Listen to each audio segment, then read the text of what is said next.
मापन घेणार आहोत. कागद मापन म्हणजे काय तुम्हाला माहितीये. एक डझन म्हणजे किती वस्तू बरोबर.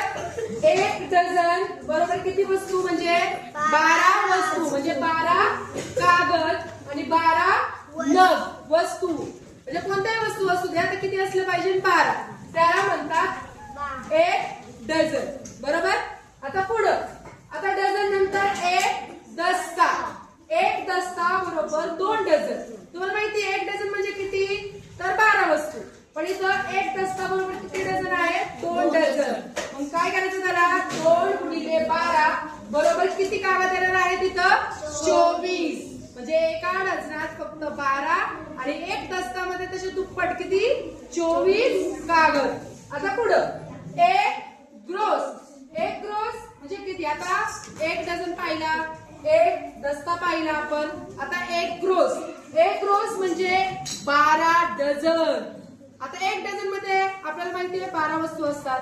मग काय करायचं 12 गुणिले 12 किती कागद आले इथं 144 कागद किंवा 144 वस्तू बरोबर. पण एक दस्ता बरोबर किती आपल्याला माहिती आहे. एक दस्ता बरोबर 2 डझन बरोबर.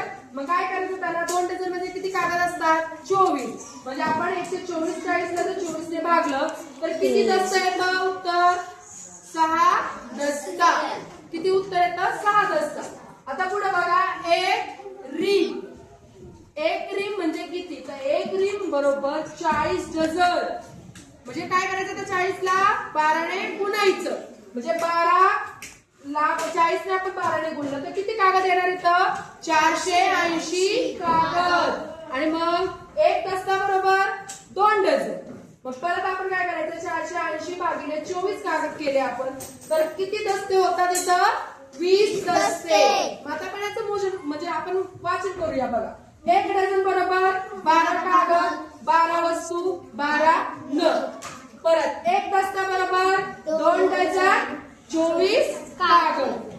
एक ग्रोस बरोबर 12 डझन 144 कागद आणि 6 दस्ते. एक रिम बरोबर 40 डझन 480 कागद आणि 20 दस्ते. पाठांतर करणार हो.